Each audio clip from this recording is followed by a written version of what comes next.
Cette émission vous est présentée par Bien Ici.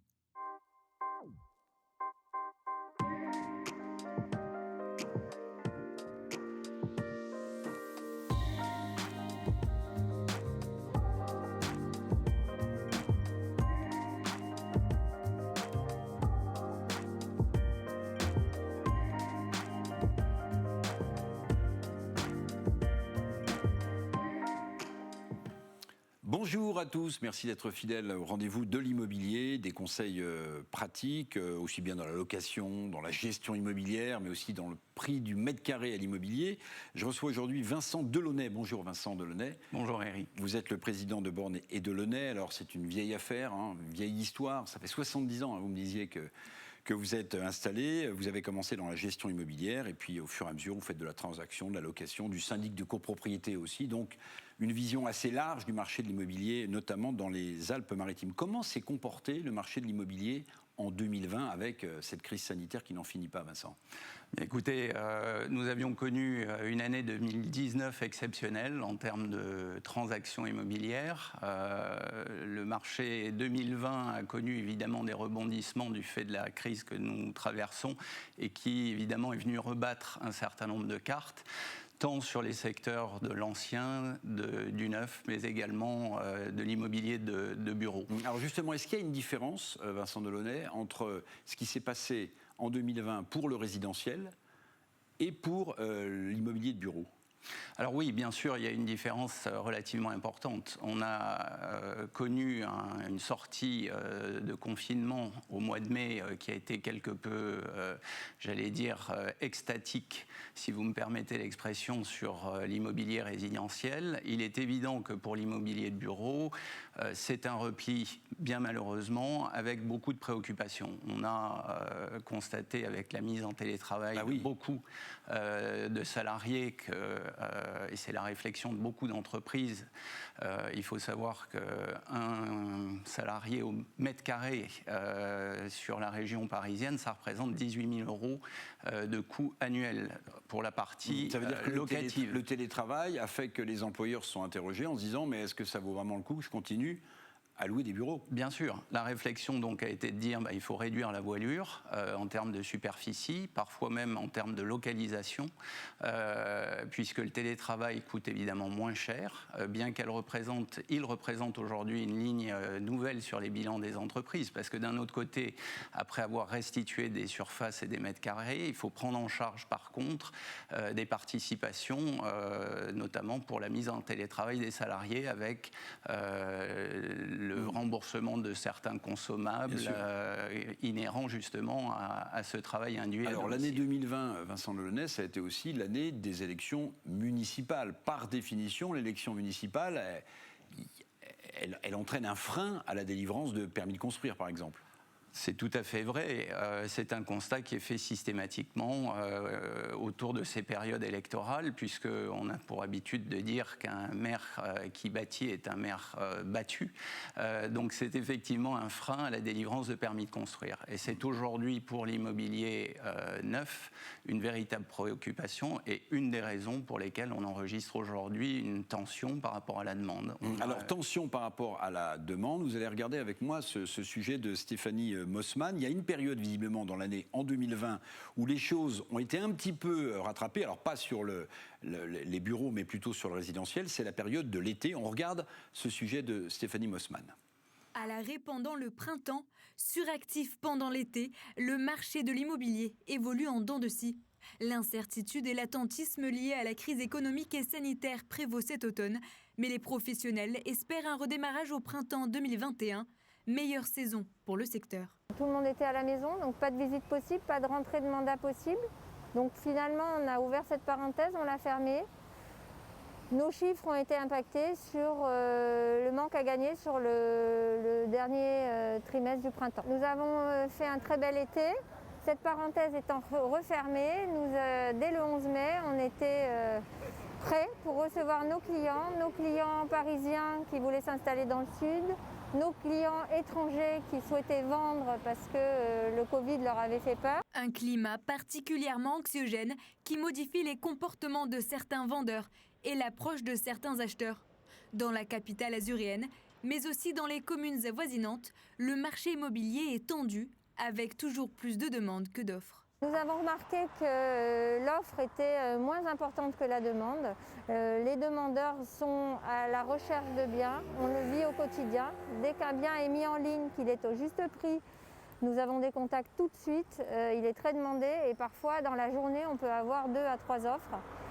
Le lendemain ou le surlendemain de la mise en annonce. Il y a même certains vendeurs qui avaient mis en vente et qui ont décidé de retirer leurs biens de la vente parce qu'ils se sont dit non, ce deuxième confinement me fait peur. Donc beaucoup plus peut-être de réflexion avant de mettre en vente. Résultat, si les prix sont généralement stables, ils augmentent toutefois dans les quartiers les plus convoités. Voilà, Maureen Delaunay, qui est bien sûr votre épouse, qui dit un mot important, me semble-t-il, c'est la tension sur le marché de l'immobilier, avec plus de demandes que d'offres. Permettez-moi cette parenthèse, est-ce que la loi SRU, qui oblige de construire des logements sociaux lorsqu'on se lance dans un nouveau programme immobilier, a un impact également sur cette tension ? Elle y contribue incontestablement. Et c'est vrai que cette tension existait avant la crise sanitaire que nous traversons. Nous avons plus de demandes que d'offres. Et aujourd'hui, la difficulté est d'aller justement prendre un mandat plutôt que de le sortir, comme l'expliquait mon épouse. Est-ce qu'il y a d'autres facteurs qui expliquent les difficultés en 2020, crise sanitaire, confinement, deuxième confinement, dit Maureen Delaunay. Est-ce qu'il y a d'autres facteurs qui expliquent ces difficultés ? Alors, au niveau, quand vous dites des difficultés par rapport à la tension de notre marché, Oui. Les difficultés aujourd'hui sont vraiment l'obtention de biens tant sur le neuf que sur le marché de l'ancien, incontestablement. Les difficultés que nous pourrions rencontrer demain sont plus des problématiques de financement par rapport à des catégories de personnes qui vont être avec parfois des pertes d'emploi. On a vu la clientèle des primo-excédents également disparaître du fait Et pourtant, les crédits sont bas. Et pourtant, alors, le taux de l'argent est bas. Le taux de l'argent est très bas. Par contre, les conditions d'octroi de crédit se sont sévèrement durcies. Même si vous l'avez entendu très récemment, en fin de semaine dernière, le gouvernement a fait une annonce puisqu'on vient libérer quelque peu les conditions d'octroi de crédit en donnant la possibilité d'un surendettement qui passe de 33 à 35%. Effectivement, c'est un certain soulagement, mais ce ne sera pas quand même la possibilité pour tout le monde de pouvoir emprunter et donc acquérir. Alors, autre explication peut-être, Vincent Delaunay, sur cette tension sur le marché, c'est la crise historique. Ludovic Lérima, vous êtes avec nous en direct de Mieux Vivre Votre Argent. Vous êtes journaliste à Mieux Vivre Votre Argent. La crise historique sur le marché de l'immobilier neuf, c'est le président de la Fédération française du bâtiment qui l'a dit, c'est moins 15% par rapport à 2019. Ce ne sont que 380 000 logements qui ont été construits, c'est peu. Dites-nous, Ludovic, pourquoi le secteur de la construction immobilière semble si mal en point ? Est-ce que c'est uniquement dû à cette fameuse crise sanitaire ? En partie seulement. Certes, les autorisations ont reculé de 15% cette année, mais ces évaporations sont essentiellement le fait du premier confinement. Aujourd'hui, les chantiers ont repris dans le neuf et les mesures de soutien décidées par l'État viennent soulager les professionnels. Là où le bas blesse, c'est ce que vous disiez au début de l'émission, c'est sur la délivrance de permis de construire. Les municipales, comme à chaque fois, ont été le synonyme de gel de délivrance des permis de construire. Les équipes viennent tout juste de s'installer dans les nouvelles villes et sont mobilisées à 100% sur la crise sanitaire et non pas sur l'immobilier. Est-ce que ces retards, est-ce que cette tension, comme on le soulignait tout à l'heure avec Vincent Delaunay, va avoir une répercussion sur les prix dans notre région, à Marseille, à Montpellier, à Nice par exemple ?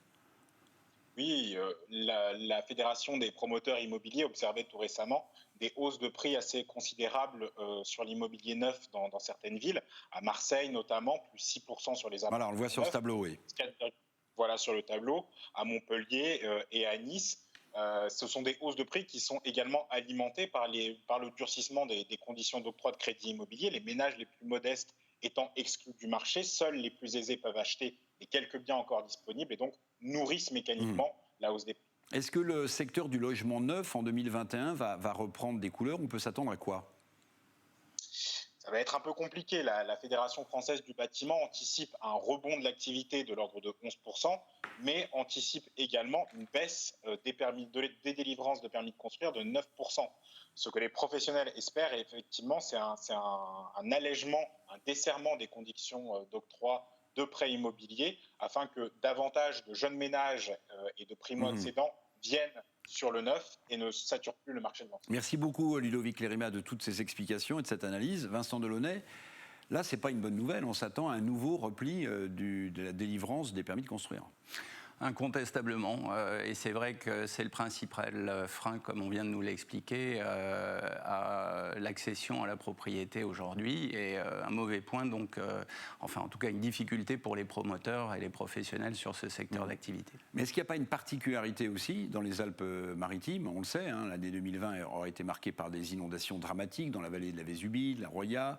Est-ce que le foncier qui demeure constructible est extrêmement important dans notre département ou ailleurs dans notre région? Et est-ce que ce n'est pas aussi un frein à la délivrance de permis de construire? Incontestablement. Les plans de prévision de risque vont être vus. Aujourd'hui, il devient de plus en plus difficile de trouver du foncier, à un tarif qui permet derrière de sortir pour un promoteur une construction à des coûts qui sont, je dirais, raisonnables. Vous l'entendiez il y a quelques instants. Les niveaux de prix sur le neuf, évidemment, ne permettent pas à tous les ménages de pouvoir acquérir. Et puis quand on appartient à un secteur qui est sinistré, des secteurs qui sont en panne ou qui sont fermés aujourd'hui, la restauration, l'événementiel, j'imagine que les banques regardent à deux fois avant de vous octroyer un crédit. Bien sûr, c'est pour ça que le marché des primo-accédants, je le disais, est un marché qui pour le moment est très en retrait. Et aujourd'hui, seuls les ménages avec des revenus conséquents, qui sont déjà des secondo-accédants, qui ont un apport, peuvent prétendre avoir effectivement... Ça veut dire qu'en l'absence de nouveaux programmes neufs, le prix de l'immobilier ancien va accroître ? Le prix de l'immobilier ancien en Côte d'Azur risque de continuer à croître, absolument. C'est la résultante d'une tension de notre marché. Merci beaucoup Vincent Delaunay, président de Borne et Delaunay, d'avoir été mon invité dans ce nouvel épisode d'Azur Immo. Quant à moi, je vous donne rendez-vous l'année prochaine. Et oui, déjà, bonne fête de fin d'année à tous. Et à bientôt pour de nouvelles aventures immobilières dans le sud de la France. Cette émission vous a été présentée par Bien Ici.